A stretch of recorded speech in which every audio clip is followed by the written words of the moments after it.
with my bros. Guys, we are here. The season 2 finale of Bruh. Episode 19 entitled, It's Just Dinner. Look, I'm hungry right now. I wish I had some dinner. Anyway, I'm giving this episode a solid 8 out of 10. This was way better than the season 1 finale. I remember just that finale being incredibly dragged on, particularly in the diner or the sandwich shop when Bill just kept going on and on about following Regina to San Francisco. But this episode, I felt, did a good job with pacing. If I were to, if somebody said, look, how could you sum up the episode in like one sentence or one phrase, I would probably say something like new hope or hope renewed, because this wasn't like a season finale that went off with a bang. Like I said last week, I thought episode 18 was strong enough to be a season finale by itself, but this episode did pretty damn good in its own right. So before moving forward in the review, make sure you take a moment to hit the thumbs up button to show you like the video. Hit subscribe because we are getting closer to 200,000 subscribers every single day. Hit the bell icon and select all. That way you don't miss out whenever I post new content on the channel. And follow me on social media. Links are in the description below. So here we go. You got John, who's freaking out about the whole Darla and Greg situation, but Bill isn't too worried about it. He's like, look, he's a grown man, and he isn't being selfish when he says this. Look, I'm dealing with my own stuff right now with Regina, and he reveals the whole thing about Regina having sex with Peter right before they got married. But then John says, wait a minute, my mom told me that Peter went to San Francisco. So I'm thinking, wait a minute, is this a nod to continuity back to the end of season 1 when Regina said that she was leaving Atlanta to go to San Francisco with a friend to clear her mind and get distance away from Bill, which led to him just not getting the hint. And then the beginning of season 2, the bros try to get Bill not to uproot and go to San Francisco chasing after Regina.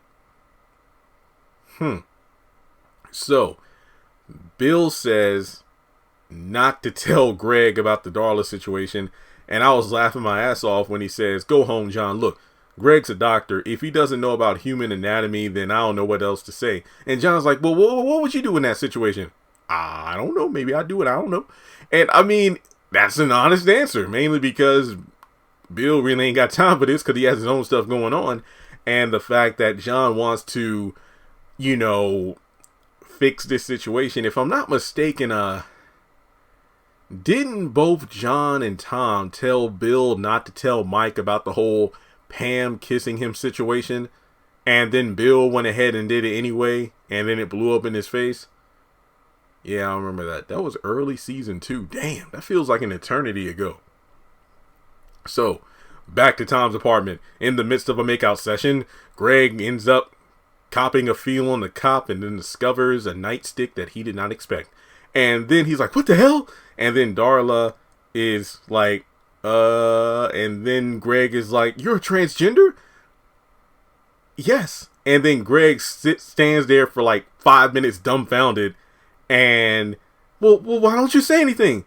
I'm pissed. And then tells her to leave. And let me put it this way. The synopsis said Greg finds out that Darla is a transgender and responds in the worst way possible. I didn't think it would matter. Well, it does matter. Just get out. So she ends up leaving, and I will touch on this scene when I get to the ending because there are many layers to this. More than an onion like Shrek. There are layers to this. So I will get to this scene eventually, just not right now. Trust and believe it. I will get to it, but that's why I said last week truly felt like a damn season finale when John had the phone with the revelation of his high school buddy Darren, now Darla. But Regina actually comes out of the bedroom to get some water, and Bill kind of confronts her. It turns out that she lied about having sex with Peter before they got married just to piss him off because Peter went to San Francisco. So Bill actually opens up his phone to give to Regina, like, look, read through all my texts, look through all my contacts, delete anyone or anything that you feel will lead to me, going astray and whatnot.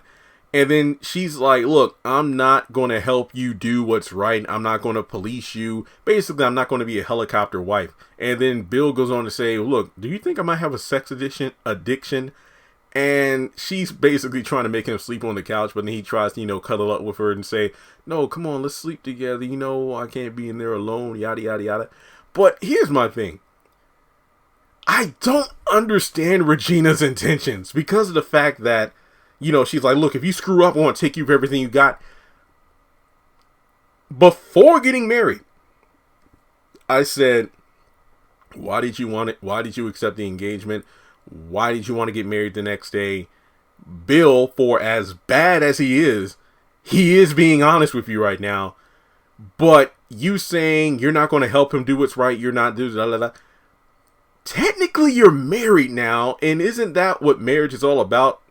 To go through hell together, what is it? Through sickness and in health, yada yada yada. For better or worse. There we go. For better or worse, which was a Tyler Perry show, by the way. For better or worse. So it's like you're stuck with him. I mean, sure, divorce. You could hit the divorce button, whatever. But I'm not going to lie. At least Bill was actually trying. I mean, sometimes you got to make the best out of the situation, which is honestly a phrase I wouldn't want to use pertaining to marriage, especially when you just got married a few hours ago. So it's hard for me to really dissect this scene due to the fact that we don't get a lot of Bill and Regina in the episode, so I really don't have too much to extract from it. All I have to say is it seems like season 3 will treat these two better, or should I say they will treat each other better in season 3, but like Bill said, I'm going to be upfront and honest with you. And Regina rightfully is like, look, do you want a pat on the back or a cookie for doing the right thing? Number one, for Bill, this is progress. But for Bill, you also have to, keep in mind the proof is in the pudding. He says a lot of things, but he usually doesn't go through on them. So I'll let you off easy this episode, Bill and Regina. Maybe season 3 we'll see something different, but for now, I'm just like, you shouldn't have said I do. And then say I don't when Bill is asking for help. So, we go over to Lydia and Alice enjoying their dinner and basically each other's company. John comes in and turns out Alice wanted her to stay so she can talk with John one-on-one.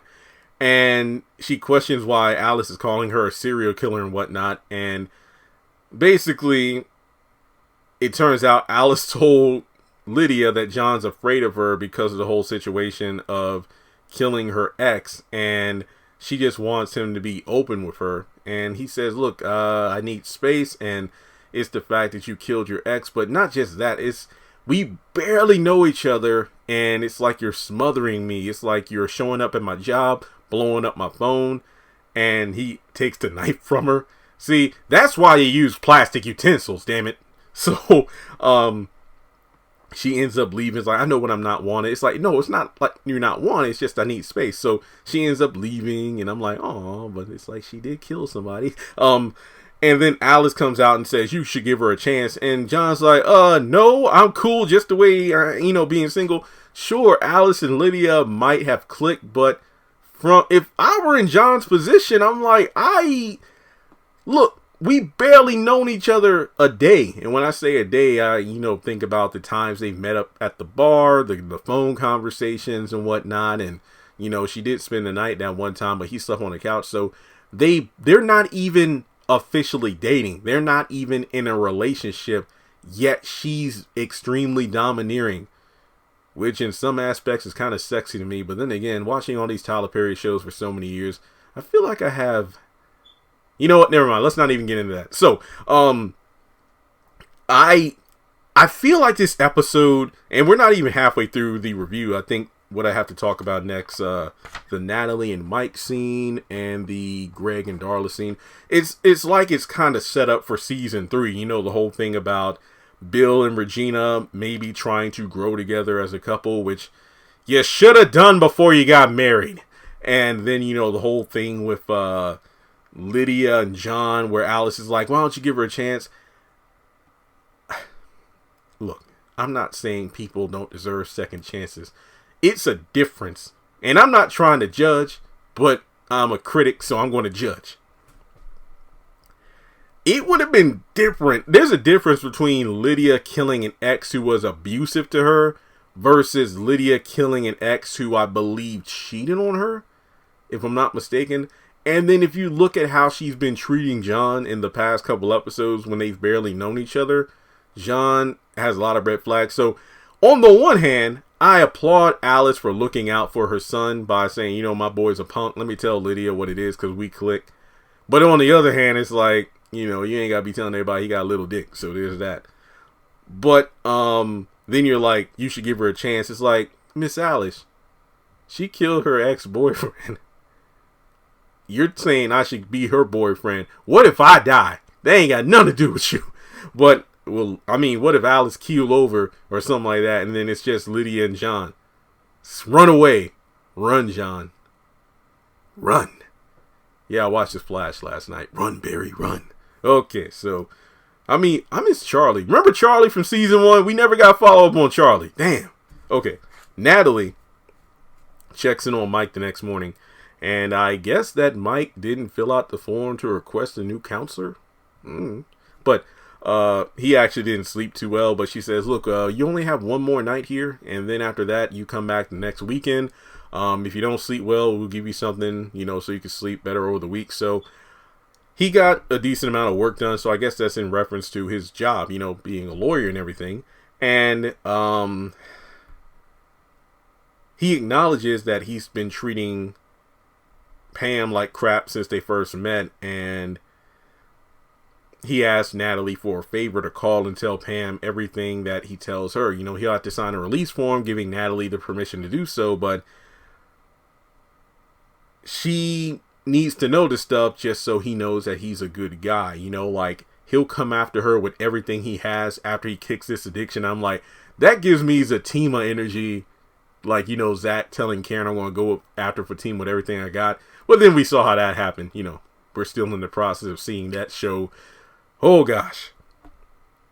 But Natalie suggests, why don't you say it yourself? But he says, look, I tell her, but I end up saying the wrong thing. And I've broken enough promises with her. And I don't want to pretty much hurt her any more than I already have. I just want to do better. I want to be better for myself and for her. And I'm like, if Mike don't get there, that's what I'm talking about, Mike. So Natalie gives him like a sheet of paper and says, look, you spend the day, write down what you want to say to her, you know, cross things out, revise it. Basically felt like an English project, right?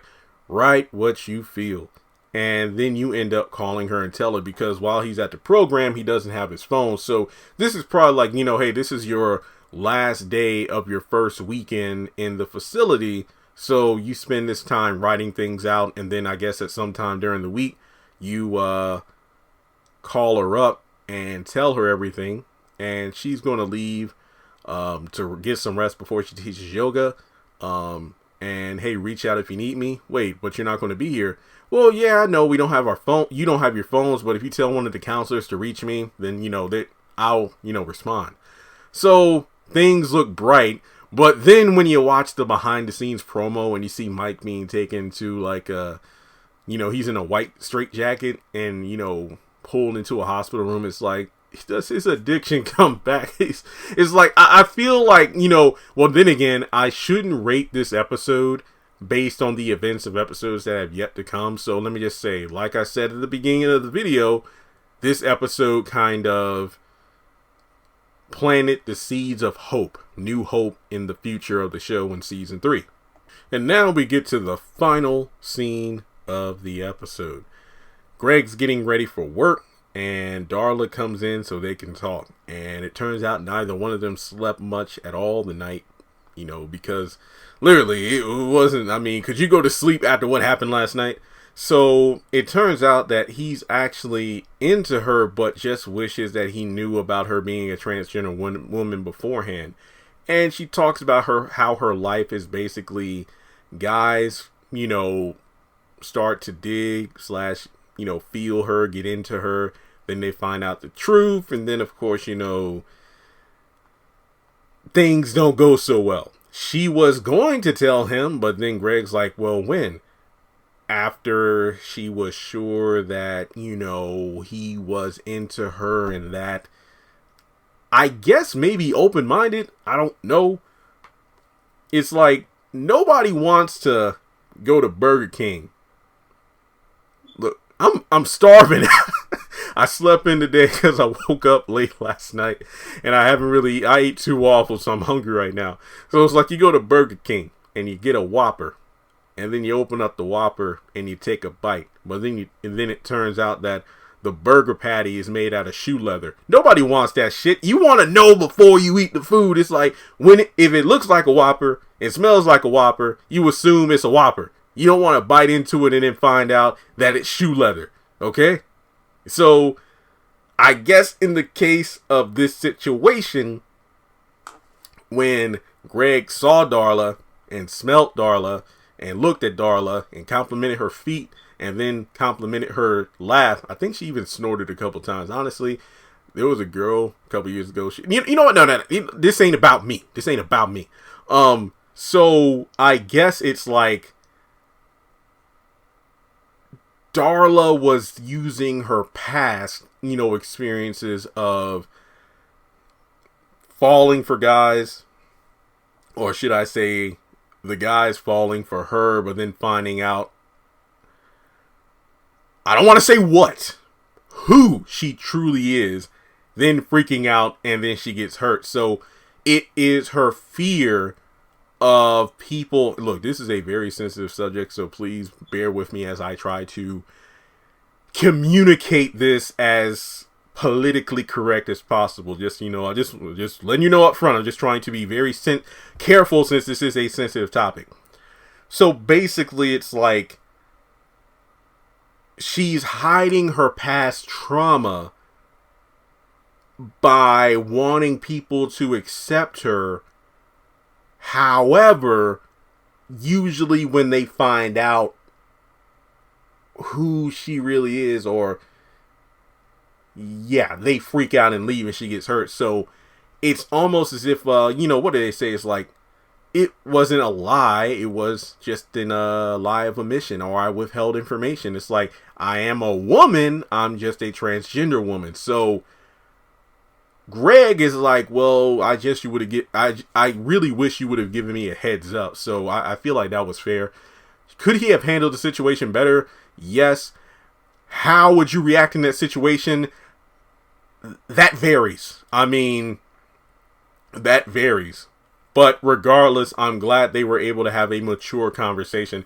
And I feel like it had to happen at some point because, well, they do live right down the hall from each other. So there's no way they wouldn't be able to encounter each other at some point. So there's that. But then Greg says something that I'm like, bruh, I don't think you're in the right to say that. So, Darla, you shouldn't let somebody fall for you without them knowing who you really are. I disagree. Because of the fact that you cannot control how another person feels about you. I don't think that is only involving the LGBTQ plus community. I feel like that's for everybody. Like, let's say there's a girl I see at the mall and we get to talking. And all of a sudden I'm like, oh my God, love at first sight. That girl I talked to is not responsible for me falling for her that quick. That's on me. So in the Greg situation, I'm like, well, Greg, you're the one who pushed up on Darla within like 2 minutes of meeting her. Like the first time she came over, you were ready to have sex. Oh, wow. This explains why Darla didn't want to get undressed in front of Greg at the hospital, even though it was hospital protocol. Ha! Continuity. I love it. But yeah, I don't think that's fair of Greg to say. I feel like Greg should have said something along the lines of, well, I think that not just with me, but in other situationships you were in with men, maybe you should have been upfront about being a transgender woman, because they thought that you were please, I am being as careful as I can, a naturally born woman. That's what they think. So when they find out that you're transgender, they freak out and then you get hurt.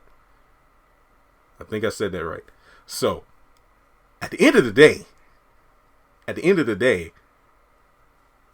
just find somebody who you're comfortable being with because they accept you for who you are up front, because you deserve that. I'm like, okay, right on, Greg.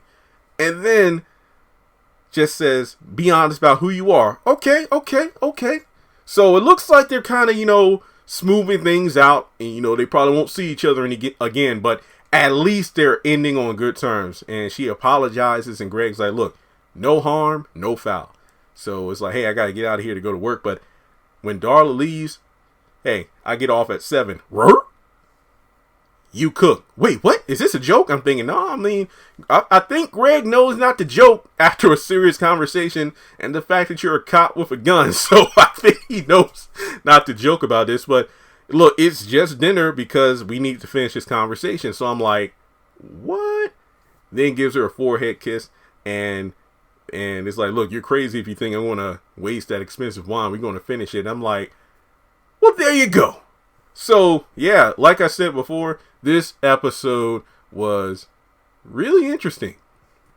I miss my boy Tom, though. Come on, Tom. I know he's going to be in season 3. If you didn't check it out, I did a video about a week or so ago on the behind the scenes Bruh season 3 teaser, where we see stuff from behind the scenes.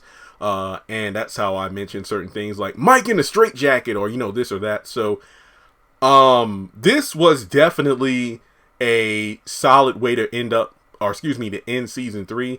19 episodes is shorter than the 22 or 25 episodes we got last season, but you know what? I will save my thoughts on that later. Let me know, do you want me to do my typical video where I do like a season overview where I talk about, hey, here are my general thoughts on Bruh season 2. Was it better than season 1? What areas of the show improved? What areas decreased in quality? I will say up front, the new characters added this season, Natalie, Darla, Lydia, Greg, I love them all. They fit very well in the vibe of the show. It felt like, they came aboard and they just kind of fell into place. Everybody had their role. I do miss Valerie, though. That's my boo. And I will say that I've thoroughly enjoyed the show. It really has been great. And look, I could be wrong. I don't know for sure. But actually, if I can look up the break or the hiatus between the ending of season 1 and the beginning of season 2, that may actually show us when season 3 might come out. But then again, it is BET Plus, not BET the network. So let's see here. Season 1 was 24 episodes.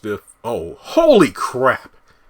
Season 1 ended on November 12th. We didn't get season 2 until May 27th. What? So does that mean we won't get season 3 until maybe April or May of 2022? I want my bros back. Give me my bros back. But no, for real. This was a great season. Let me know your thoughts in the comment section below. I will probably do the season 2 overview. I need to do my Ruthless videos, guys. So I will do the season 2 overview within the next week. That's one thing I'm actually happy about for the month of December. A bunch of the shows I review will either be having their season finales, their mid-season finales, and go on hiatus. So I won't be doing 20, 30 plus videos per week. But hey, I'm not going to complain about being busy because that means the channel is booming. So with that being said, let me know your thoughts on the Bruh season 2 finale. Will Bill and Regina get a divorce in season 2? Will John consider giving the serial killer, Lydia, a chance?